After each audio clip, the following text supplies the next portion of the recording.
everybody, thank you for clicking on another video in this segment, in this playlist, because everything that I post will be located in playlists so that it is easy for you to find. This will be located in spiritual and religious beliefs and practices. So in this topic, you guys, I want to speak about reincarnation.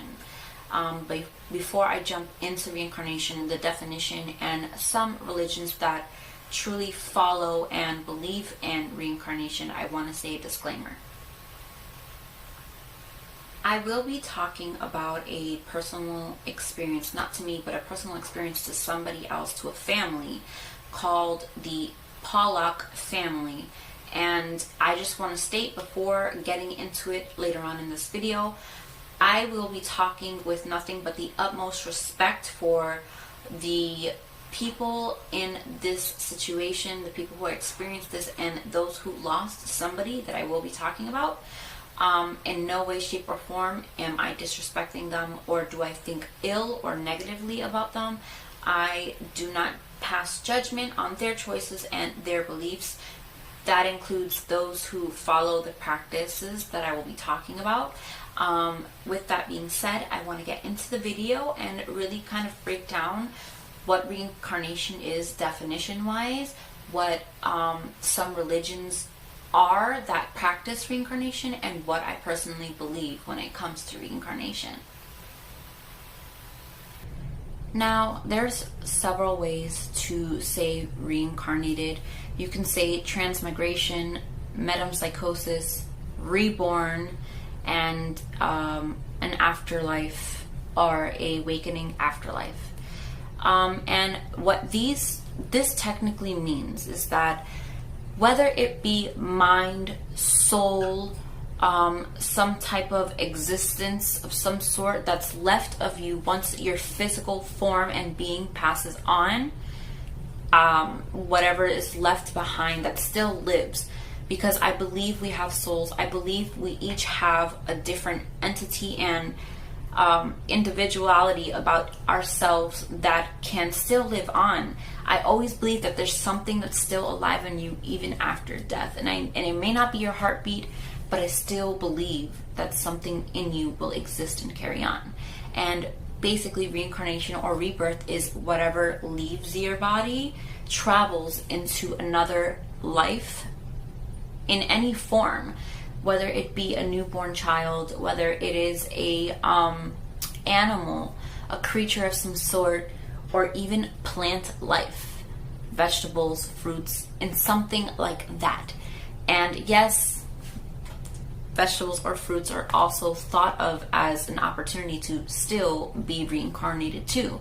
I know who would want to be reincarnated as a potato. I'm not sure. I love to eat them, but I don't know if I want to be eaten. So with that being said, that's what reincarnation is. If you did not know, there you go. Now there's several spiritual and religious communities and cultures that carry. In some religions, they believe that a single vessel, whether it's a body, creature, etc., can carry more than one soul.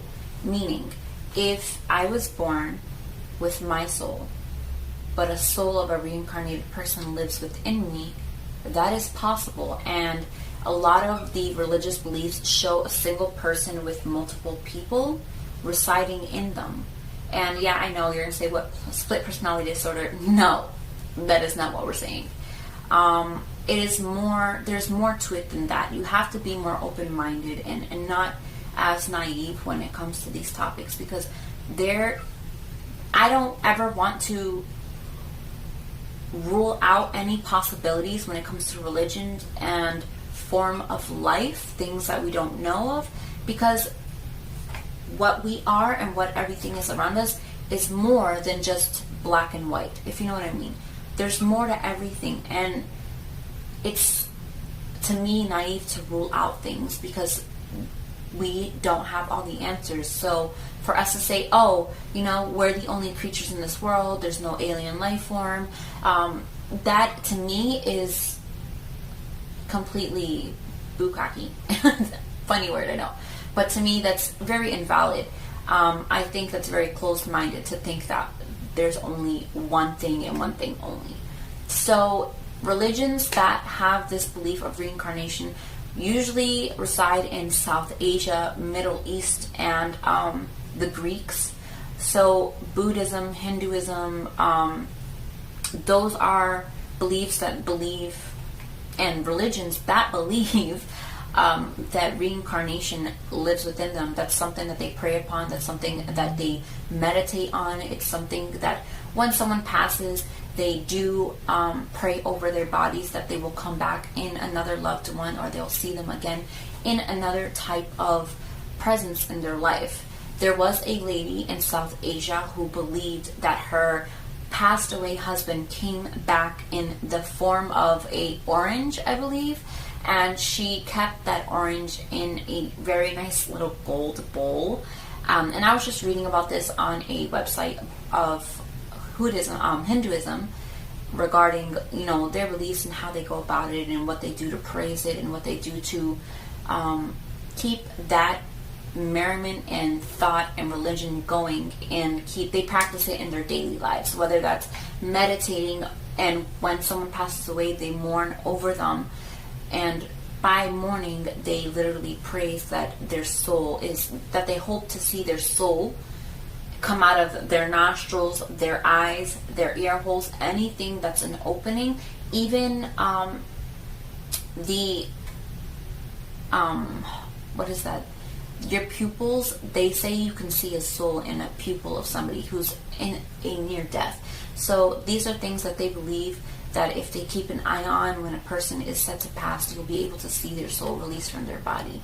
And I think that's a very beautiful way. I think we all want to have a way to grieve and move on from somebody in a very beautiful manner. I know, me personally, I hope that my loved ones come back to me in another form, and if they have, I'm happy for it, which is why I do believe in reincarnation. I believe in a lot of things. I cannot just believe in one religion. I believe that we all have a right to see things for what we see them as and our reasons to see them as. Just like we believe, Christians, I'm a Christian, and just like we have a certain belief and there's reasons why we have that belief, it's the same way Buddhists and Hinduism have their beliefs. So I think that is something to be said and something that should be taken very serious and with an open mind, and kind of really embrace and accept who those people are and why they are that way. So here are some reasons why I genuinely feel like reincarnation is real. For as long as I can remember, I have a memory. And it's not a dream, because I've had so many dreams in my life, and I could be able to tell you that was a dream. But for a very long time, and I remember asking my mom when I was younger, did we ever live in a blue farmhouse in the middle of crops? And one day the sun was setting and I went out into the crops, and you had your aunt look for me because I couldn't find my way back to the house, but you could hear me screaming, that I was screaming, saying, hello, hello, can anybody see me? And I could see the house. I was just scared to walk towards it. And I don't know why I have a very vague memory of me living on a farm. I don't know why. And it's the oddest thing, and I've asked my mom about it because it's one of those things where I feel like it was real, it really happened. I just can't remember why I remember it. And that was one thing that led me to believe this was not from this life. It might have been from another life. Also, deja vu. A lot of the time, something will happen. For instance, one time I had a conversation with Matthew, and I can't remember what the conversation was about, and I stopped and I was like, whoa, deja vu. I've had this conversation before, and I did the exact same thing I did when I was talking to him. My hand movements, it just felt very similar. Like the conversation happened before in my life, and I can't pinpoint when or where, but the conversation happened before. And deja vu is, I feel like a lot of us have it. We remember like doing something, and you remember it happening vaguely before, but you just know it wasn't in this lifetime. And deja vu is very spot on. Like the word itself is very spot on for me. The feeling of it, deja vu just fits perfectly for that feeling. And I genuinely feel like that's because another part of our mind and memory carries the memory from something else. Our soul that comes into us, whether we're reincarnated, and that soul that came into us from our past life, I believe it holds the memories still from a time long ago that we can't remember. They say a lot of the time when somebody is reincarnated, or you are somebody who carries a reborn soul, you're highly sensitive. And yes, women can be sensitive as it is, but I think because we're highly sensitive, it's because we still carry a lot of emotion and baggage from our past lives. I believe everything we felt back then, and if it comes back to us now, we feel twice as more, because we have our own personal, like the current soul that belongs to that body, not the soul that was reborn into you, but the current soul. It carries stress from life, and it's currently going through life. But then that added on soul to your life brings the sadness, even the sadness of their death, if they know their death, if they've seen it, if they know the people that they still love are still alive and they can't do nothing but live in the current vessel that they have now, they are sad. So sometimes I feel like we're extra sad. And we feel empathy, and we feel a lot of people's emotions to the core, because we have experienced so much in life that what someone else is experiencing and what they're going through, it affects you because you don't realize it, but your reborn soul knows what they're going through because you may have been through the similar thing in your past life. So it's so weird. And sometimes I think the advice we give is advice that we wish we would have known in our past life. Had we known it then, we might not have experienced it, but because our reborn soul's here, we have that advice to give. And I believe that's why sometimes we say, I need to follow my own advice. It's because you don't realize that advice you gave, you don't know where it's coming from. And I genuinely believe like that advice you're giving is from your past life. Next thing I'm going to mention as to why I feel like reincarnation is real is because this is something I've felt since as long as I can remember. And I remember, if any of you know me personally, you can ask Matthew. This is something I actually ask him often. Do you ever feel like out of place on earth? Like you do not belong here? I've always felt out of place. I've never, ever in a million years felt like I was ever home. And I know that sounds crazy, and it's not that it's sad, like, oh, it's sad to hear. It's not that. I genuinely feel like I'm forever looking for somewhere to belong. And sometimes I feel like that's because I am not current. I'm an old soul. I'm somebody who's probably passed away a long time ago. And being here, I don't know which direction to go into. And I feel like this is something very relevant to my life. I'm still trying to figure out who I am, because I have no idea who I am. I have no idea. And a lot of people say, yeah, we all have that. It's life. We don't know what decisions to make. It's not that. I genuinely can sit in a room full of people and feel like, am I the only one who feels like I should not exist right now? I just can't explain it. It's not in a negative tone. I just feel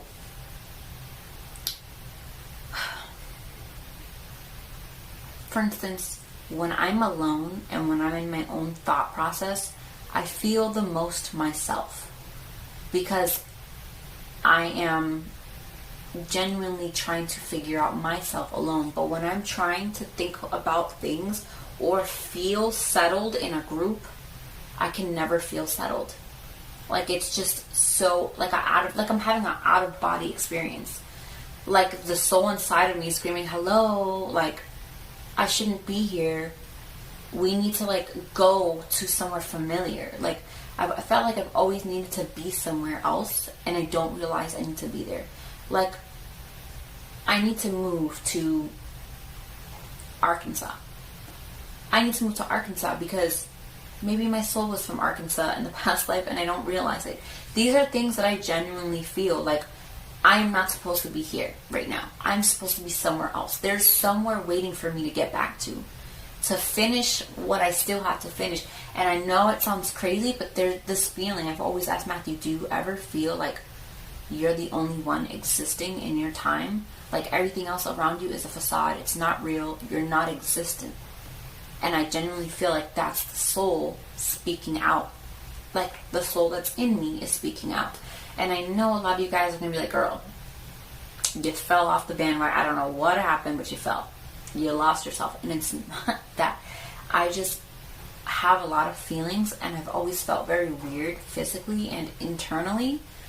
Like there's a part of me that I cannot explain to people. And I've always felt this way. This is why I really want to speak about reincarnation. I wanted to get what was inside my mind out. Because I wonder if there's other people who feel like me. Because I'm sure there is. If it's such a belief and people really believe it and there's religions based on it, then that obviously means I am not the only person who's ever felt this way. And it's just, to me, it's one of these things that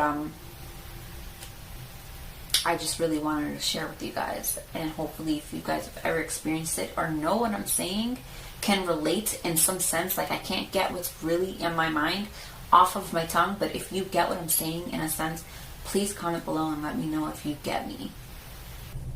So I'm gonna clench my pillow here because when I get into things like this that is very interesting to me and very curious, I like to grip onto things because it's just intriguing to me. But there is a doctor by the name of Ian Stevenson, and he did a lot of his studies surrounding reincarnation and people, mainly children, because he believed that when children are smaller, they carry everything like memories and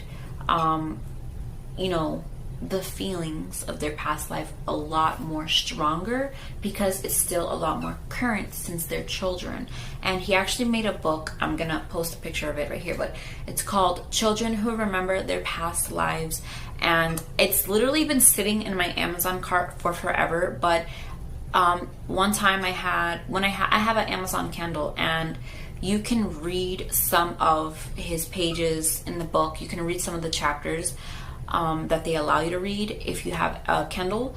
But the Pollock twins were one of the twins I read from his book, and I want to share it with you guys because it was one of those things where I'm like, he was there and he interviewed them. He read a book about them. He not read, but wrote a book about them, and a lot of the information he has comes from them personally actually being to their home and questioning them. So it's very interesting to read, and I think that you guys should definitely get your hands on that book. There are about 20 stories in there, and each single one is a little bit chilling and really leaves you with a thought process of, it maybe I think hard enough I can actually remember my past life, because these kids remembered their past life to the T. So this incident, this story I'm going to tell you guys about the Pollock family, it dated back to 1957. And yes, this thought process has been out there for a long time, But yes, it dates back to 1957. And the parents of the little girls that I'm going to talk about, their name is John and Florence Pollock, and they lived in Hexham, England. So John and Florence had two little girls. One was Joanne and one was Jacqueline. One was age 11 and one was age 6. On May 5th of 1957, Jacqueline and Joanna were walking to church, as they did to get mostly anywhere was to walk. They were hit by a vehicle, by a woman who I believe her intent was to kill. She was actually very angry and depressed, and the woman went into a complete psych mode and honestly deliberately ran into the girls and killed them instantly. When your children pass, and I personally can't speak on it because I don't know how this feels like, but when your children pass, I would assume your marriage takes a really bad hit for it. Florence, the wife, the mother, she took it really bad. She went into a depression. She would not at any point try to like move on from it. And her husband kind of went into this very religious mode of reincarnation, and he told her, maybe we'll see them later on in life, and she was very against it. She did not like him talking about it, and it got to the point where she thought about separating from John because she was just mentally in a different grieving step than where he was. He was more in like a positive and like, okay, well, like it hurts a lot, but maybe we'll see them again. And she was more like, you're naive. That's not what God intended. That's not how life works. Blah, blah, blah, blah. Like they were really going through it. And I only imagine, like, of course that would happen. It's very hard and we all grieve in a different way. So it's understandable that they were both in a different path on this unfortunate journey. But because Florence was a woman of religion, she stuck to her marriage and she stood by John's side, and time passed not too much time, but a few months passed, and a year and a half into their grief, Florence was pregnant and gave birth to a set of twins, October 4th, 1958. So it was about a year and some change after the girl's death that Florence got pregnant again with a set of twins. And John was very happy about this. Obviously, having kids after your children die, having kids does not replace them. It does not fill that void, and it's not gonna take what happened away. But in this particular instance, it's kind of like John and Florence got another chance to see their children again. So the name of these twin girls were Jillian and Jennifer. And Jillian and Jennifer were identical twins, which means they were you could barely tell them apart if it had not been for their birthmarks. Their birthmarks were the first initial thing their parents felt completely shocked in. Now, this is an example. My daughter has the same shape of birthmark that I have, but in a different spot. She has the birthmark on her wrist that I have on my stomach. And that is kind of understandable. We all have birthmarks. I also was born with this very huge birthmark right on my forehead that would turn really, really red often, and it would go away. It would literally come back and go away, but it hasn't came back in years. I haven't seen it in so long. But Jillian and Jennifer had birthmarks that kind of tripped their parents out a little bit. Jennifer had a birthmark in the same exact spot Jacqueline had a birthmark in, and Jillian did as well. And it's weird because you look at your babies and you see a birthmark and be like, oh my god, remember when Jacqueline was born? She had the same birthmark. And it's kind of that weird, like, ooh, But Florence still, really skeptical about reincarnation, kind of just like blew it off. But John had this really gut feeling that there was a reason that they had the same birthmarks as their past children. So the family ended up moving to Whitley Bay, England, when the little girls were 3 months old. And sure enough, they're living in Whitley Bay. 2 years pass, and the girls are a little bit bigger. They want to say they're 2 years and a few months. And at that age, you know, kids can vaguely tell you in short sentences what they want, well, you know, what they crave for and stuff like that. And it's an easier way to communicate. One night, I believe the parents were with Jillian and Jennifer in their family room, and Jillian asked for her white bunny. Now, John and Florence never told anything specific about their past sisters. They never told them what they liked, what they played with, how they died. They're really young, so of course I don't think the parents will really go into depth, and nor would they understand if they did explain it. But Jillian had asked for her white bunny, and Florence kind of went pale because this white bunny was Jacqueline's. No, sorry, this was actually Joanna's bunny. Joanna had a white bunny in a past life that her mom constantly took out because apparently Florence would tell her not to take the bunny outside because it was white and it would get dirty, and very often Joanna never listened, took the bunny out, and the bunny would get dirty often. So one time her mom took the bunny away completely. Jillian asked for this bunny, and she said that she promised she wouldn't get it dirty this time and she would take really good care of it. Her mother obviously froze because, in a sense, Joanna, that was Joanna's, and that was in the past life. This is not Jillian's toy, it was Joanna's. And the parents never told her about it. They still had everything that owned to the children, but they were, you know, put away in boxes and stuff that were never taken out. Those objects from her children who passed away were put in bags and boxes a long time ago, and they had never been opened. So there was no way for Jillian to know that that even existed. So immediately, you know, Florence started panicking and was like, well, how do you know about that? Like, I never told you. Did your father tell you? And she said that her daughter looked at her and said, Mom, you're acting funny. I always play with White Bunny. He's been my bunny since I was a baby, remember?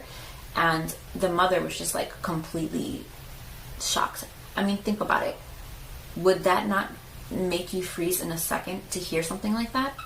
That was very odd, and I believe that was the first sign to Florence that, okay, something's happening here.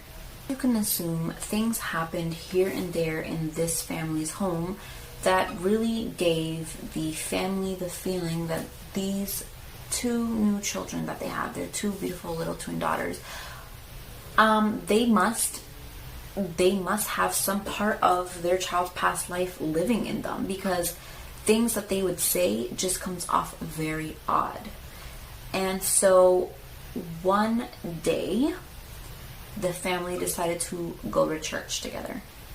Remember, Jacqueline and Joanna died on their way to church by a car. The parents did not tell their kids these things because they said that that's not something they want their kids to remember them by. They always spoke highly of them, and when they told them that they passed away, the little girls said, yeah, they know. And they said they remembered, and that was just weird. But one time that they were walking to church as a family, Jillian and Jennifer kind of walked to the left of their parents, way far away from the street.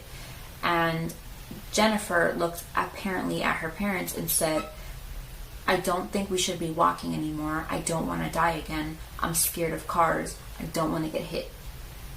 And apparently Florence and John started crying because they just did not, there's just no way in their mind they would know this stuff. There was absolutely no way. They did not share this with their children. And Jillian and Jennifer were said to have little reminders here and there.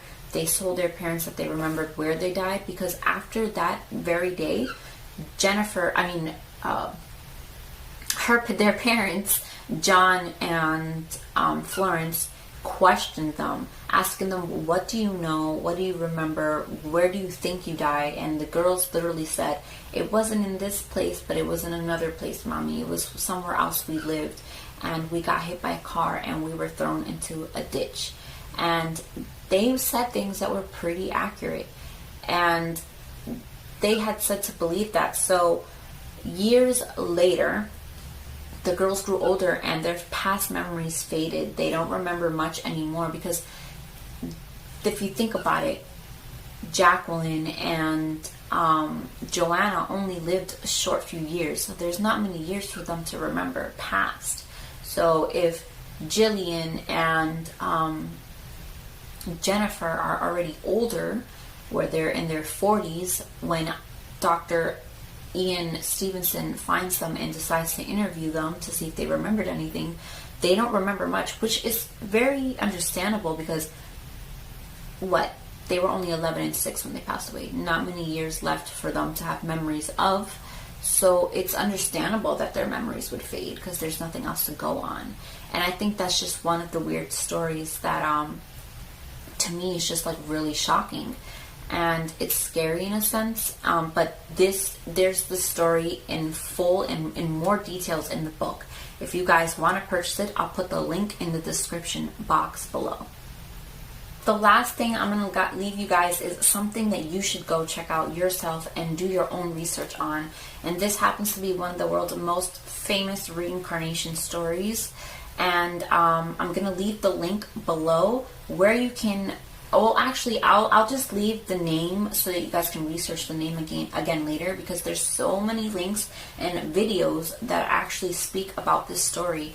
And this is about the little boy who actually got to fulfill his reincarnation soul's destiny in the current life that he lived. And when he fulfilled it, that feeling of not knowing who he was, or feeling like there was another person living inside him, went away, and he actually got to live his life normally and feel like an actual person of his own. And so this kid's name is Sonam Wangdu. He's Asian. He was born in Seattle. This happened in 1991.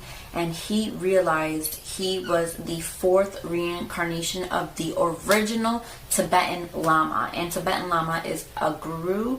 Lama means guru. But if you want to basically understand what he's saying, it's sort of like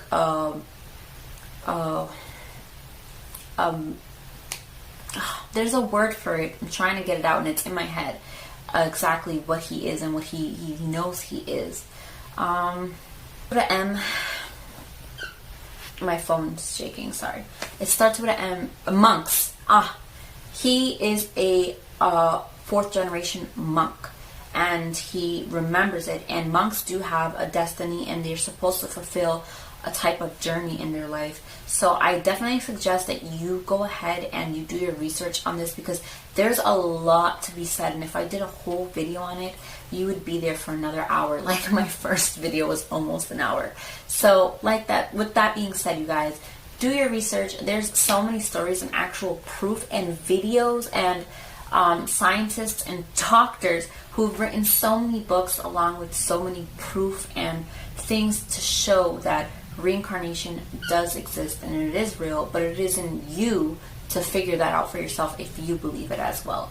But thank you guys so much for watching this video about reincarnation. This was very fun for me, very exciting, and it was a good moment for me to share what I feel about myself when it comes to reincarnation. Let me know below if you guys ever had a feeling of an outer body experience or a deja vu that you just feel like you want to share in the comments below.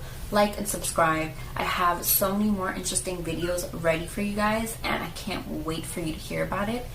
Also, follow my Snapchat and Instagram. It's going to be somewhere in the bottom of the video. Thank you so much for clicking on. Much love. Be safe. Bye.